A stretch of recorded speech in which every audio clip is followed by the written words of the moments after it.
Les amis, bienvenue dans cette nouvelle vidéo, j'espère que vous allez bien et on se retrouve à bord de la Peugeot 208 GTI pour vous parler des filtres sport. J'ai avec moi le filtre sport pour cette voiture que j'ai acheté et j'avais envie de vous parler de ces filtres parce que je me rends compte qu'à chaque nouvelle voiture, j'achète automatiquement le filtre. C'est un petit peu le petit geste, le petit plus que j'effectue à chaque fois et j'avais envie d'avoir votre avis à ce sujet.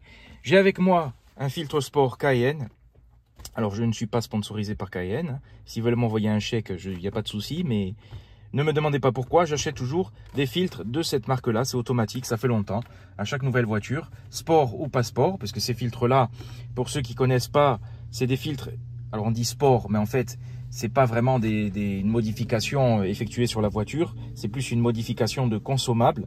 C'est un filtre qui est plus aéré, qui permet d'obtenir plus de 50% en plus, c'est pas 50% de puissance en plus, un débit d'air augmenté de 50% parce que le filtre, je vais vous montrer de suite, il est plus aéré. Donc, qui dit plus d'espace, plus d'air, donc plus de puissance. Voilà comment c'est un filtre Cayenne. Moi, j'utilise du Cayenne, j'ai toujours utilisé du Cayenne, comme Barilla ou Panzani, je ne sais pas. Chacun a ses petites marques, ses petites préférences.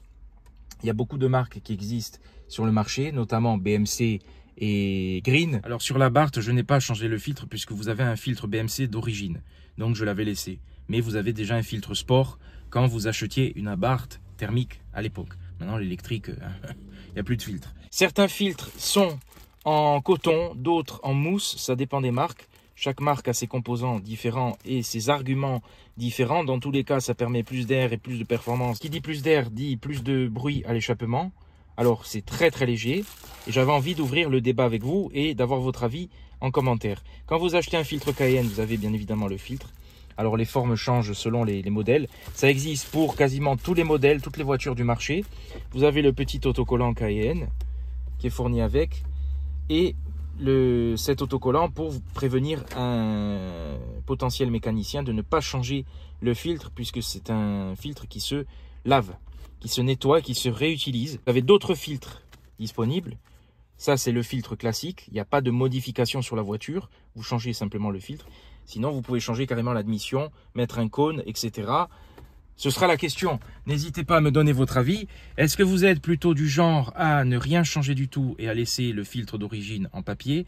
Est-ce que vous êtes du genre à changer comme moi ce filtre et mettre un filtre sport classique? Ou est-ce que vous êtes du genre à changer carrément l'admission, mettre un cône, faire un stage 1, etc. N'hésitez pas à me donner votre avis par rapport à ces filtres-là et par rapport aux modifications que vous faites sur la voiture. Or, ces filtres-là ont un autre avantage. En plus du débit d'air, c'est qu'il est réutilisable. Alors, ils sont un petit peu plus chers à l'achat par rapport à un filtre papier qui coûte quasiment rien du tout. Mais ils sont réutilisables. Donc, au prorata, sur la longueur, c'est peut-être plus économique de garder ce filtre-là. Et dans tous les cas, c'est plus écologique que d'utiliser un filtre en papier si souvent. Là, vous voyez jusqu'à 120 000 km entre les nettoyages. Voilà. Et ça économise jusqu'à 250 $ ou 250 €. Bon, ça c'est du marketing. Chacun se fait son avis ou chacun s'est déjà fait son avis. Je pense que vous connaissez de toute manière. Alors dédicace à Jérém qui est quand même le spécialiste de la modification. Voilà, quand il prend une voiture, il a un projet, admission, frein, etc. Il s'y connaît. Donc dédicace à lui parce que lui, je pense qu'il met carrément le cône, etc. Mais en tout cas, il connaîtra ces filtres-là. Je le salue, le Hulk ajaxien. Donc sur le papier, ces filtres, ils n'ont que des avantages. Plus d'air, meilleure combustion, plus de performance, plus de sonorité. Alors attention, quand je dis ça, plus de performance, plus de sonorité, c'est minime. Hein, n'attendez pas que ça vous change, c'est pas un changement de ligne. C'est vraiment très minime. Je vais vous donner mon avis à ce sujet-là parce que j'ai changé les filtres sur la Clio RS, sur toutes les voitures, sur le CLA 250 que j'avais, sur des voitures plus classiques. Enfin, je l'ai fait à chaque fois. Les changements sont minimes. Mais ce n'est que mon avis.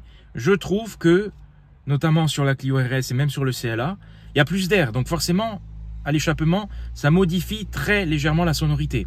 C'est quelque chose que je pense avec l'iPhone, je ne vais pas réussir à vous faire entendre. Des fois, ça pète un petit peu plus. Quand il y a du pop and bang, ça pète un petit peu plus à l'échappement, mais très très léger. Voilà. Vous, est-ce que vous êtes pour ou contre? Est-ce que vous mettez à chaque fois un filtre sport? Est-ce que vous préférez ne pas le mettre? Parce que justement, il y a aussi les désavantages. Qui dit plus d'air qui passe, dit également plus de poussière. Le filtre à air, son but justement, c'est de filtrer.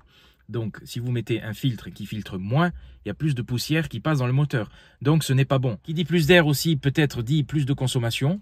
Ça aussi, est-ce que vous trouvez que ça consomme moins ou plus? Dans le niveau marketing, ça annonce une consommation inférieure. Voilà. Donc, il faut toujours faire le ratio entre le bénéfice et le risque. Est-ce que vous êtes plutôt du genre à prendre le risque de plus de poussière dans le moteur pour avoir plus d'air et ce petit oui, hein, ou 2%, hein, de puissance en plus et de sonorité? Ouais, c'est vrai que ça pétait quand même plus sur la Clio, mais c'était très léger. Hein. Faut être devant et écouter, ou dedans. Mais en filmant, c'est compliqué. Et me dire quelle marque vous préférez. Voilà. Et pourquoi? Si vous avez un argument ou pas. Parce que le filtre papier filtre plus. Donc, est-ce que vous êtes plutôt du genre à vouloir protéger votre moteur, ou est-ce que vous prenez ce petit risque qui est minime? Moi, personnellement, j'ai jamais eu de problème avec les voitures en mettant ces filtres-là. Pourquoi il est emballé? Parce qu'il y a de l'huile dessus, le filtre est gras, et quand vous le lavez, après, il faut le regraisser, entre guillemets. Voilà, il faut lui remettre de l'huile dessus, et vous pouvez le faire à chaque fois, le laver, etc. L'entretenir, il faut l'entretenir, justement.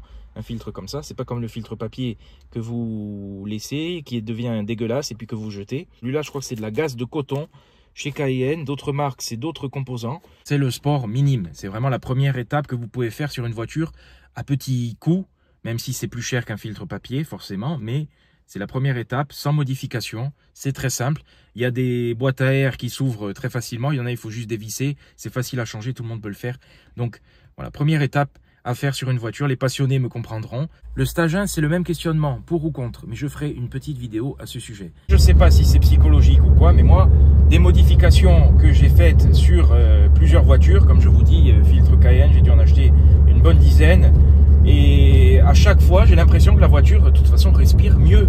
Ça, vous l'entendez. Je veux dire, je trouve que c'est indéniable, même si c'est minime. Ou alors, je suis fou et j'entends des voix, j'entends des bruits. Mais c'est l'effet placebo.